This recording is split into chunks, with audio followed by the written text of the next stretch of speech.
Congress BRS MIM పార్టీలు కలిసి కుట్రలు పన్ని ఇవాళ భారతీయ జనతా పార్టీని అడ్డుకోవాలని చూస్తున్నటువంటి తరుణంలో వారి చెడ్డ సూచనలు సలహాలతోని ఇవాళ మేము కూడా మీ వెనకాల భారతీయ జనతా పార్టీ రాష్ట్ర శాఖ ఉంది, మీరు ఏ నిర్ణయమైనా తీసుకోండి, మేము మీ వెనకాల ఉంటామని చెప్పి వారైతే ప్రోత్సహించారో దాన్ని స్వీకరించి మేము అగ్రెసివ్గా ఆర్పార్ ఏమన్నా కానీ అని చెప్పి ధైర్యంగా మేమందరం కలిసి రాష్ట్ర నాయకత్వం జిల్లా నాయకత్వం అందరం కలిసి ఒక సమిష్టి నిర్ణయంతో ఈరోజు అగ్రెసివ్గా ముందుకు పోవడంతోనే ఇలా BRS party Congress party MIM పార్టీలు తోక ముడిచి పారిపోయిన విషయం వాస్తవం.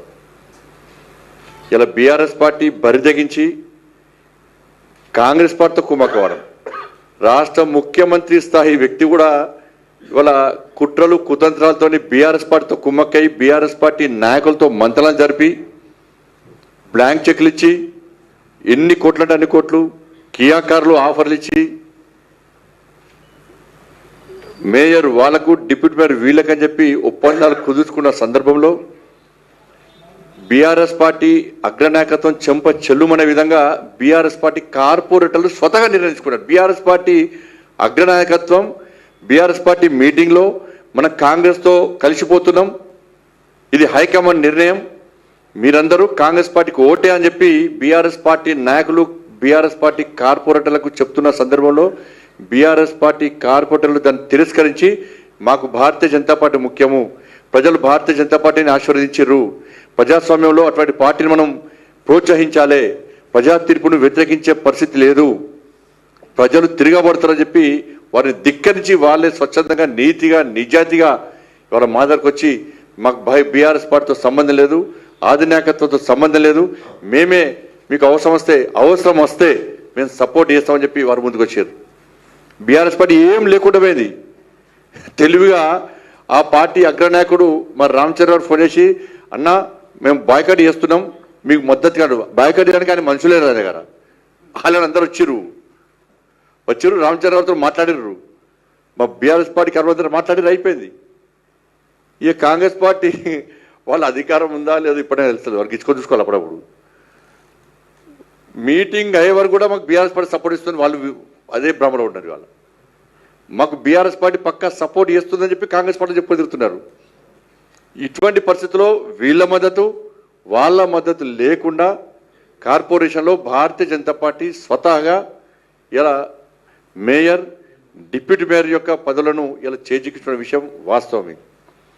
కాబట్టి ఈ సందర్భంగా మాకు అన్ని విధాలా ఆదుకున్నటువంటి మాకు ప్రోత్సహించినటువంటి రాష్ట్ర అధ్యక్షులు రామచంద్ర గారికి కరీంనగర్ భారతీయ జనతా పార్టీ కార్యకర్తల తరఫున మా అందరి తరఫున వారికి హృదయపూర్వక ధన్యవాదాలు తెలియజేస్తూ ఇదే స్ఫూర్తితోని నెక్స్ట్ జరిగేటువంటి జిహెచ్ఎంసీ ఎన్నికల్లో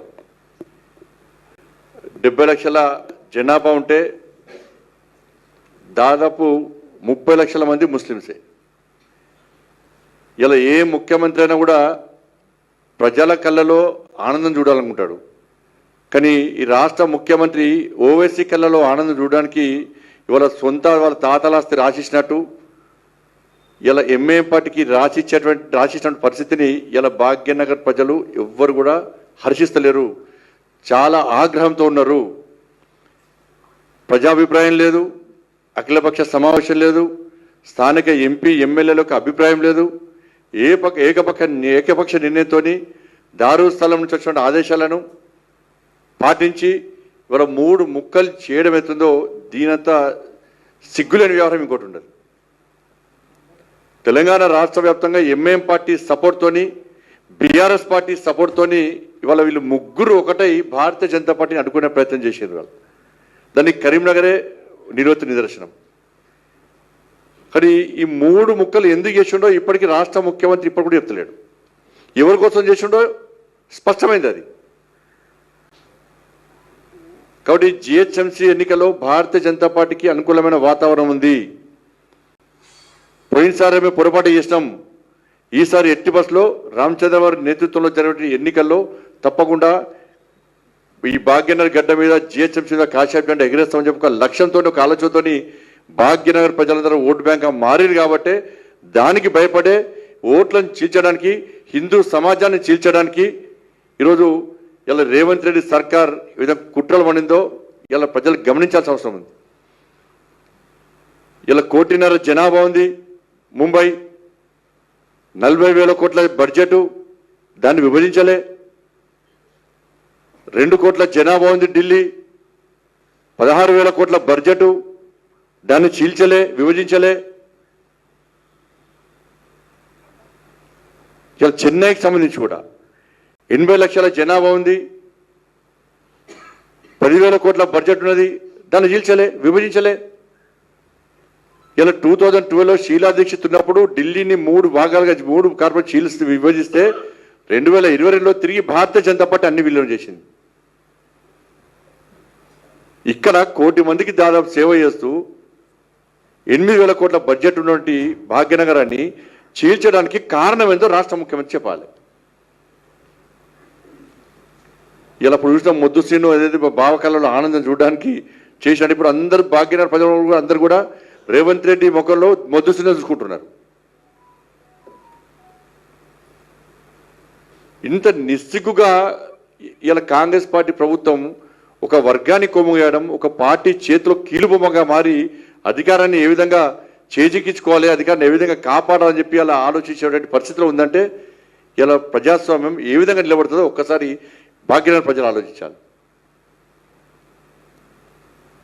అడుగుతారు, పక్క అడుగుతారు. నేను చెప్తున్నా, ఈ సందర్భంగా చెప్తున్నా, మేము ఎట్టి పరిస్థితుల్లో తెలంగాణ రాష్ట్రంలోని ప్రతి భారతీయ జనతా పార్టీ కార్యకర్త ఇవాళ భాగ్యనగర్లో రామచంద్రరావు నేతృత్వంలో గల్లీ గల్లీ తిరిగి ఇలా ప్రజల్లో కూడా చైతన్యం కలిగిస్తాం. చెప్పాలి కాంగ్రెస్ పార్టీ ఇలా భాగ్యనగర్ ప్రజలు ప్రశ్నించాలి. 2,500 రూపాయలు ఎంతమంది మహిళలకు ఇచ్చినవి ఇవాళ భాగ్యనగర్లో? 4,000 రూపాయలు ఎంతమంది తాతమ్మలకు ఇచ్చినావు, అమ్మమ్మలకు ఇచ్చినావు? ఇవాళ ఎంతమందికి తులం బంగారం ఇచ్చినావు? ఎంతమందికి స్కూటీలు ఇచ్చినావు? ఎంతమందికి ఉద్యోగాలు ఇచ్చినావు? 2 సంవత్సరాల్లో కనీసం భాగ్యనగర్లో ఈ జిహెచ్ఎంసీ పరిధిలో కానీ చుట్టుపక్కల జిల్లాలో ఒక్క తట్ట మొరం పోసిన దాఖలాలు.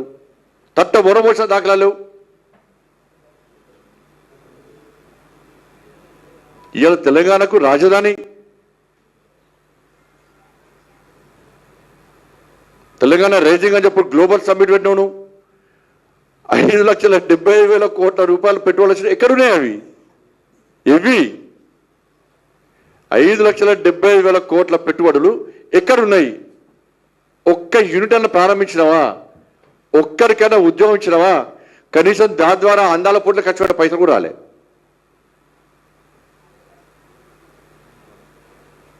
దావోస్ 2 సార్లు పోతివి, 2,18,000 కోట్లు వాళ్ళ పెట్టుబడులు వచ్చినట్టు ఏడమైనా అవన్నీ ఏమి? ఇవన్నీ ఎంతమందికి ఉద్యోగాలు ఇచ్చినావు? ఎన్ని పెట్టుబడులు వచ్చినావు? ఎన్ని యూనిట్లు ప్రారంభించినావు? ఇవాళ ఢిల్లీకి మూటలపై చెప్పి ఇలా కాంగ్రెస్ పార్టీ తెలంగాణ రాష్ట్రంలో సంపాదించిన పెట్టుబడులన్నీ కూడా ఇలా ఏఐసిసి భవన్లోకి పెట్టి ఈ దేశంలో కాంగ్రెస్ పార్టీని పెంచి పోషించడానికి తెలంగాణ రాష్ట్రం యొక్క ఆదాయాన్ని పెట్టుబడిగా పెడుతున్నారు కాంగ్రెస్ పార్టీ.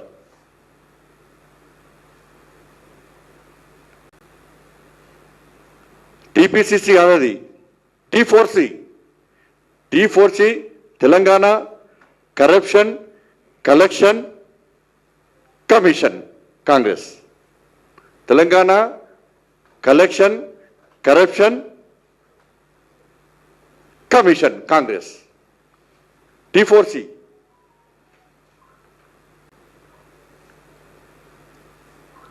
ఇలా అందుకే ఎట్టి పరిస్థితుల్లో ఈ జిహెచ్ఎంసీ ఎన్నికల్లో అందరం కలిసి ఇలా కాంగ్రెస్ పార్టీ మెడల్ వంశం ఎట్టి పరిస్థితుల్లో రామచంద్ర గారి నేతృత్వంలో ఆల్రెడీ వారు ఇవాళ కూర్చున్నారు, వారు ప్లాన్ చేశారు. వారిచ్చే ప్లాన్ను అందరం కలిసి దాన్ని అమలు చేసే ప్రయత్నం చేస్తాం.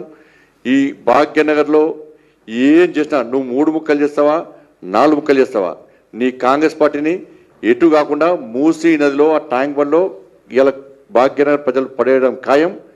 నీకు దిమ్మ తిరిగే విధంగా ఇవాళ భాగ్యనగర్ ప్రజలు సమాధానం చెప్పబోతున్నారు. నేను భాగ్యనగర్ ప్రజలకు అప్పీల్ చేస్తున్నా, కాంగ్రెస్ పార్టీ వాళ్ళు వస్తే ప్రశ్నించండి, ఏం చేశారు భాగ్యనగర్కి? వాళ్ళు చేసేది కేంద్ర ప్రభుత్వాన్ని విమర్శించడం తప్ప కేంద్ర ప్రభుత్వం ఇచ్చే నిధులను దారి మళ్లించి కేంద్రం చేస్తున్న అభివృద్ధి విషయంలో వాళ్ళ ఫోటోలు పెట్టుకొని కేంద్రం ఏం చేయలేదని చెప్పి ఒక తప్పుడు ప్రచారం చేయడం తప్ప కాంగ్రెస్ పార్టీ 2 సంవత్సరాలు ఏం చేసిందో మీ ఇంటి ముందరకు వచ్చే కాంగ్రెస్ పార్టీ నాయకులు ప్రశ్నించండి. ఇప్పుడు ప్రశ్నించకుంటే ఇలా భాగ్యనగర్ ప్రజల భవిష్యత్తు అంధకారం అవుతుంది, మన బతుకులు సర్వనాశనం అవుతాయి.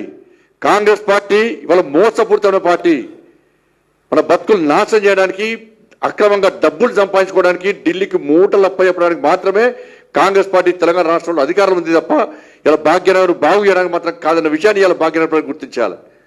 అడగండి, పక్క అడగండి, ప్రతి ఇంటికి వచ్చి కాంగ్రెస్ పార్టీ అడగండి.